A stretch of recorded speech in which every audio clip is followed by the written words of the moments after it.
O Flamengo amassou o São Paulo diante do Maracanã lotado, com um golaço de Luiz Araújo e o Wallace Ian. Com isso mantivemos a liderança no Campeonato Brasileiro. Agora vamos ver o que Felipe tem a dizer, mas não só do jogo, também de todas as polêmicas envolvendo Pedro. Mas espera, tamo rumo a 500 inscritos. Se puder ajudar eu agradeço demais. E é isso, vamos para o vídeo. Boa noite, Felipe aqui, lá da Flamengo TV. Felipe, queria que, por favor, você começasse falando sobre o Jorginho, né, que estreou hoje pelo Flamengo no Brasileirão, no Maracanã, estava com a família aqui. Jogador muito importante, que além de mapear os espaços, ele conversa o tempo todo com os jogadores, né? Você também conversou com ele num determinado momento quando estava 0x0 ali. A importância e o peso de ter um Jorginho jogando pelo seu time, Felipe. Boa noite. Um craque, obviamente que eleva muito o nível do nosso meio campo, que já é muito qualificado, né? E eu amo esse tipo de jogador que é treinador dentro de campo. Então ele leva sempre a minha ideia, ele entende e muito rápido, porque ele sente, e ele transmite e corrige o time dentro de campo muitas vezes aonde eu não consigo chegar. Então é um jogador muito diferente, que não à toa foi o terceiro melhor jogador do mundo e vamos poder desfrutá-lo aqui por um tempo. Boa noite, Felipe. Rodrigo Cerqueira, do Grupo Globo. O Flamengo conseguiu uma vitória importante para se manter na liderança, mas eu queria perguntar para você sobre o Pedro, o que de fato aconteceu, a sua percepção, a sua análise, e se você conta com o Pedro no próximo jogo, como é que está essa situação? Obrigado. Bom, óbvio, perguntar. O que aconteceu foi que o comportamento e a atitude do Pedro durante a semana foi lamentável. Beirou o ridículo para mim. E, evidentemente, que o Pedro tem os seus problemas pessoais com a diretoria, com o clube, problemas dele. Ele não é de agora que ele vinha treinando mal, né? Ele vem durante um tempo, só que essa semana ele realmente rompeu, para mim, com um princípio claro que nós temos como comissão e o grupo de jogadores tem, que é a cultura de treino. E para mim, o que ele fez foi uma falta de respeito, a atitude dele nos treinamentos, e não duvidei em nenhum momento de deixá-lo fora da lista de relacionados, porque esse tipo de comportamento pode contagiar, né? Então eu espero que ele recapacite, que ele peça desculpa para os companheiros e volte a ser o Pedro, porque para mim não é só uma falta de respeito com os companheiros, é uma falta de respeito primeiro com ele mesmo. Então, um jogador que tem uma ambição que o Pedro deveria ter, de chegar na seleção brasileira, de jogar outra Copa do Mundo, não pode negociar um minuto de treinamento, infelizmente. E essa semana aconteceu. Então, depois, faltou respeito com os torcedores que estão esperando o melhor Pedro, o Pedro de antes da lesão, e nem falar com o clube, né, que paga o salário. Então, basicamente é muito simples. Venho aqui de peito aberto, responder todas as perguntas que vocês queiram sobre esse assunto. Tentei protegê-lo durante muito tempo, mas chega uma hora que ele tem que querer, tem que partir dele. O Pedro tem que querer mais do que eu não posso querer mais do que ele. E a gente vê no campo a cultura de treino instaurada nesses jogadores, o que eles conseguem correr e conseguem performar, né? O meu olho me diz o que eu vejo no campo, o que eu vejo em cada treinamento, mas temos dados de GPS que dizem que o Pedro é o último em absolutamente tudo durante essa semana. E um jogador que é o último em absolutamente todas as valências físicas, que é alta intensidade, é aceleração, desaceleração, não está pronto para performar. E aí vocês podem botar a culpa no treinador, no modelo, nos companheiros, no Arrascaeta, vocês podem botar a culpa em quem for. Mas a culpa é dele. E ele tem que querer. A hora que ele querer, eu estou esperando de braços abertos, porque eu não posso ir pro mercado comprar um jogador que faça 30 gols, que nem ele. Ele tá com a gente, ele não é um problema, ele deveria ser a solução. Repito, tem que querer. E a hora que ele querer, que ele pedir desculpa pros companheiros e voltar a treinar no nível que os companheiros dele estão treinando, com certeza não vai ser um problema. Ele vai estar no campo titular, indiscutível. É isso. Felipe, Raíza Simplício aqui da Gol Brasil e da revista Placar. Você falou sobre a atitude dele ao longo da semana. Eu queria que você explicasse um pouco mais se foi indisciplina ou se vocês enxergaram que ele estava treinando realmente muito mal. Enfim, e a comissão técnica entendeu que ele não poderia treinar tão mal assim. Se ele abandonou o treino, né? A gente teve algumas notícias que disseram que ele teria abandonado o treino. A gente escutou também o lado do pessoal dele que disse que não, que ele avisou ao seu auxiliar que estava sentindo dores e etc. E ao longo, né, dessa última semana teve esse episódio de uma pessoa do alto escalão do futebol do Flamengo que, enfim, você viu os prints, toda aquela situação, você está obviamente muito ciente. Se você conversou com ele, o que você sentiu dele depois disso? Bom, primeiro, como eu falei, a treinabilidade dele é mais baixa, né? O Pedro estava assim, aconteceram esses vazamentos, esses prints, eu não tenho absolutamente nada a ver com isso. Eu não quero que o Pedro seja vendido, eu não quero que o Pedro saia. Chamei os capitães, chamei ele na frente, transmitimos isso para ele, os capitães também. Falamos para ele que precisamos dele, precisamos do Pedro. E não vou entrar em detalhes micro, mas obviamente que você vê o aquecimento, as respostas, o deboche, a maneira de correr, de andar. E depois, como eu falei para você, está tudo quantificado com o GPS e aí os números são muito inferiores, né? Como você falou, um episódio de abandonar. Como nós temos mais do que 20 jogadores, alguns jogadores ficam fora, de algumas atividades. Por exemplo, se eu fizer um treino específico de 10 contra 10 e nós temos 23, 24, são 4 jogadores que têm que fazer algum treino alternativo, ou um complemento, alguma coisa, né? Então, no caso dele, também por estar muito abaixo, eu teria que complementar, e ele saiu e alegou realmente que estava com problemas, na qual também é ruim do mesmo jeito, né? Mesmo se fosse, não foi disciplina, porque ele avisou, como você falou, mas como eu falei, números muito abaixo dos outros, e não consegue acabar o treino. Então, tudo isso aí leva com que o Pedro não se coloca na convocação, não se coloca nessa lista e não se coloca à disposição de competir por uma vaga no time. Felipe, boa noite. Natália Brasil, Rádio Roquete. Eu queria sair agora um pouquinho aqui. Queria sair aqui um pouquinho dessa esfera do Pedro. Acho que você já passou todas as informações. Queria entender, hoje a gente teve 2 problemas com os laterais esquerdos. O Alexandre sentiu ali logo no começo. Em seguida, o Ayrton Lucas teve um problema também, né? O Paiva até já passou pra gente aqui mais ou menos o que houve. E você fez a escolha do Varela ao invés do Vina. Então, queria entender como tá esse momento do jogador, por que você fez essa escolha, se você puder passar um pouquinho pra gente. Porque, primeiro, uma pena, né, o que aconteceu com o Alex e com o Ayrton. Os dois estavam num momento incrível. O Ayrton foi um golpe aí, espero que não seja muito grave. E que ele possa voltar também rápido, do mesmo jeito que o Alex. O Vinha também vem de uma lesão muito grave e eu acredito que ele não esteja ainda no nível dos companheiros para poder competir num jogo do jeito que estava, né? Estou tentando dar os minutos quando consigo, né? Por exemplo, entrou um jogo contra o Fortaleza, entrou também um jogo no Mundial, mas é um menino que treina com uma força, com uma intensidade, puxa fila em tudo, e eu não tenho dúvida que ele vai voltar ao nível dele quanto antes. O fato também de ele estar no banco é um prêmio pelo esforço que ele faz. E também eu conto com ele, mas nesse momento eu optei pelo Varela porque eu acredito que o Varela já está mais adaptado e entendendo já muito bem o que eu quero. Só queria voltar ainda no tema do Pedro. A gente não teve a oportunidade de ouvi-lo, mas você, como representante e líder dessa equipe, queria entender o porquê desse comportamento dele. Não é a primeira vez que a gente sabe que o Pedro tem algum tipo de problema dentro do elenco, né? Em 2023 teve aquele lamentável episódio envolvendo também o preparador do Sampaoli. Mas o porquê desse comportamento dele? Talvez na cabeça dele ele conseguiria ser titular incontestável só pelo nome nessa volta depois de uma lesão. Talvez pela questão de você já ter dito que você conseguiria encaixar o time com a característica do Pedro. Queria entender o porquê desse motivo, já que ele não é nenhum garoto, né, dentro desse elenco do Flamengo e um dos principais nomes dessa equipe. Bom, isso é uma pergunta muito pessoal para ele, né? Por que um profissional que o trabalho dele, ele é bem pago para isso, é trabalhar e treinar de uma forma profissional, o melhor possível, negocia. Não sei a frustração dele, não sei se é porque não joga, ou eu conversei com ele 3, 4 vezes, ele mesmo reconhece o nível. Aí você pode falar que eu falei do modelo, mas ele jogou 2 jogos titular do Mundial de Clubes, e o Bruno Henrique não jogou, e o Wallace e o Juninho não jogaram. Por que o Pedro jogou?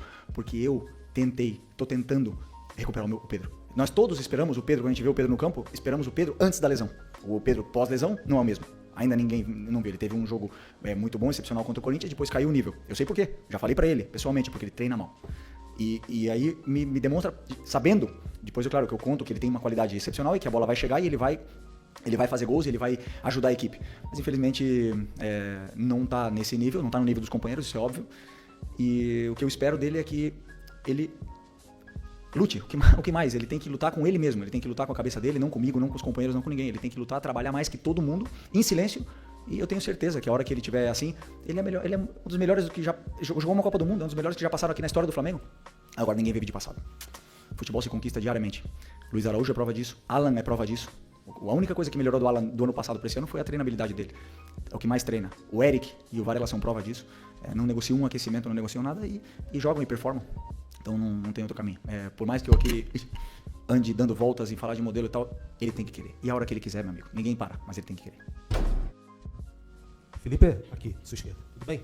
Pedro Torre, ESPN, boa noite. É difícil a gente ver um técnico chegar e falar de forma tão dura sobre um jogador publicamente, assim como você falou.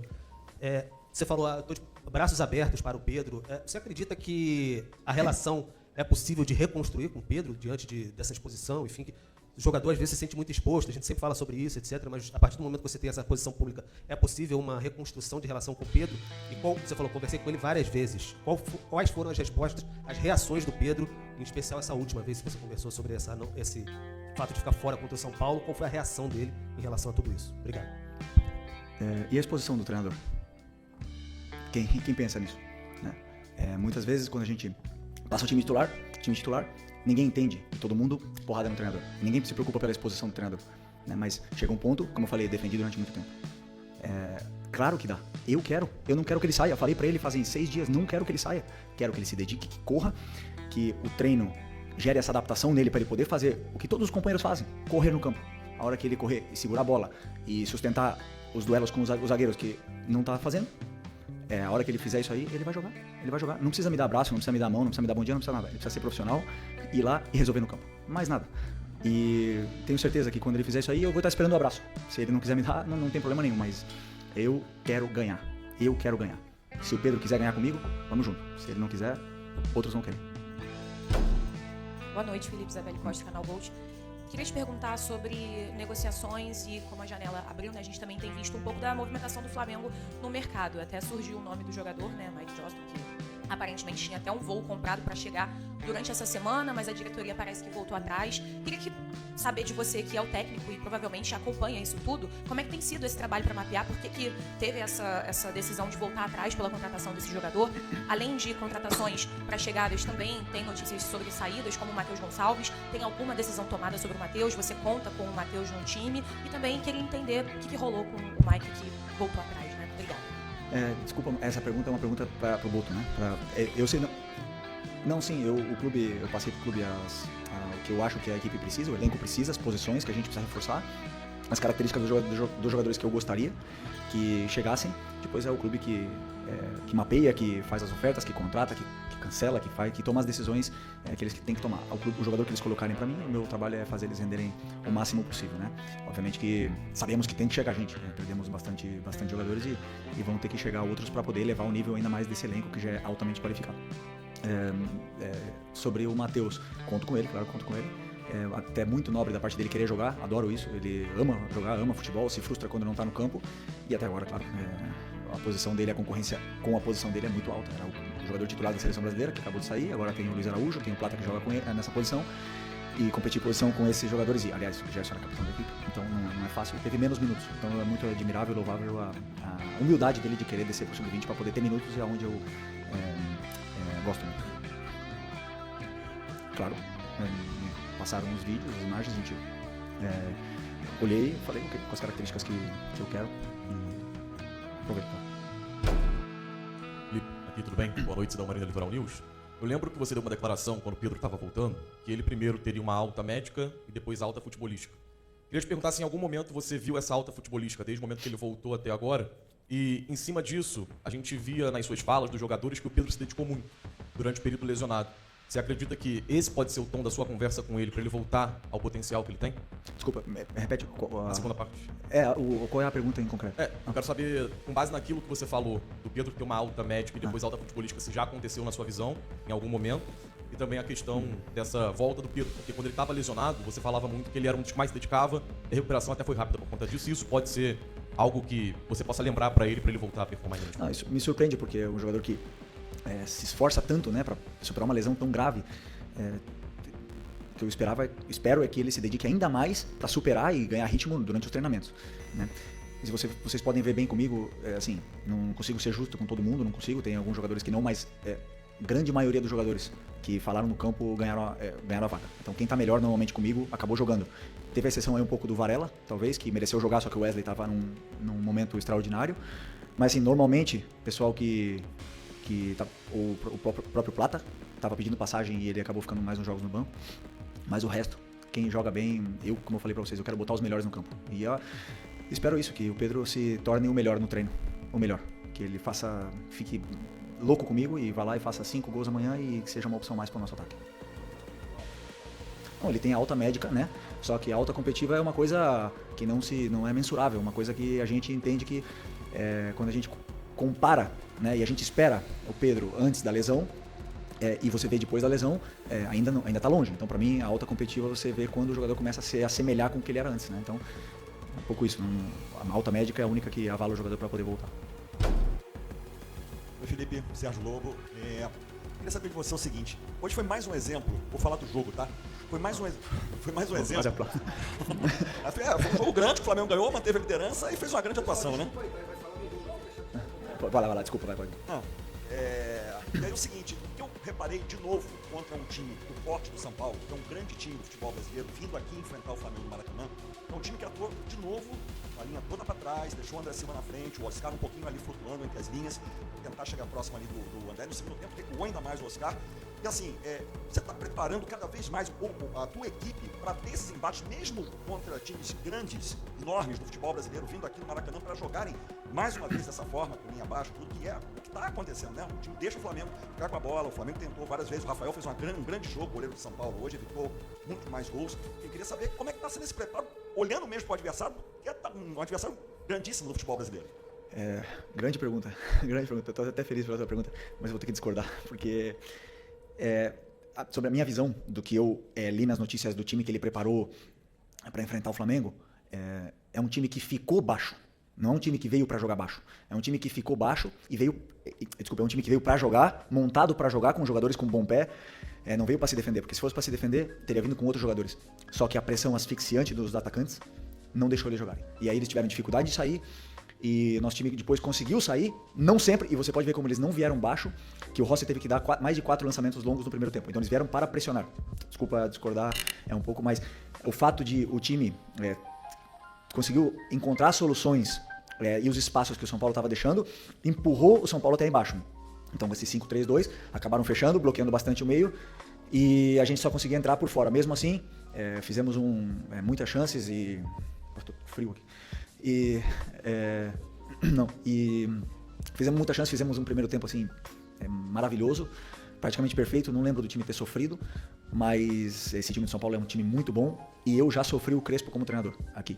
Nós ganhamos com o Flamengo, com o Renato Gaúcho, e no resultado acho que foi 4-1, se não me engano, 5-1. E na minha visão não foi justo, porque a gente sofreu muito aquele jogo. Então eu conheço bem o Crespo, eu sei o treinador que ele é, e essa vitória tem muito mérito, porque não é um jogo tão simples como vocês podem pensar. Felipe, aqui. Você falou agora há pouco sobre a necessidade de contratar uma reposição caso o Wesley saia. E em cima disso, queria perguntar em relação ao Gerson. O mercado está aberto, é do seu desejo ter uma reposição para o lugar do Gerson, e como é que está a sua conversa com a diretoria em cima disso, por favor? Nós estamos já conversando, já falei tudo o que eu penso. Claro que, como eu falei, né, a montagem de elenco, o treinador participa, mas ela é do clube. E sobre a reposição do Gerson, eu acredito que nós precisamos de meia, né? Um meia onde possa repor o Gerson, mas também o Arrascaeta, que possa fazer essas funções e que possa cumprir esse corredor central. Então, daí o clube está estudando e analisando e fazendo propostas pelos jogadores que eles têm interesse para a gente repor o meio campo. Mas para a posição específica do Gerson, né, onde ele estava jogando agora, porque o Gerson todo mundo falava que, ou dizia que era volante, mas comigo ele jogava muito mais na meia, à direita, né? Então eu tenho o Luiz e o Plata, na qual confio muito.